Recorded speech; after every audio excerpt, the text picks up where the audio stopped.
आपण एखाद्या अशा प्रवासाला निघालो तर जो कधी संपणारच नाही, आपल्यानंतर सुद्धा नाही.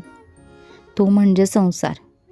कितीतरी लॉंग ड्राईव्हज, कितीतरी नवे रस्ते, कित्येक वळणं नि अचानक आलेले थांबे. या प्रवासातला सोबती योग्य असेल तर अविरत सुरू असणाऱ्या या प्रवासाचा कधीच क्षीण नाही येणार. इतकं अनुभवाने बोलण्या इतकी जुनी मी नाही की आमचा प्रवासही तितका जुना नाही. नुकतीच 8 वर्ष होत आहेत संसाराला, पण वर्षागणिक उत्सुकता वाढते आहे. सोबतीची ओढ कायम आहे. आदर प्रेम द्विगुणित होतोय. सुंदर प्रवास आणि माझा सुयोग्य सोबती. निसर्गाने, ह्या वातावरणाने, गावाने एकमेकांना समजून घ्यायला शिकवलं. खूप काही अनुभव दिले.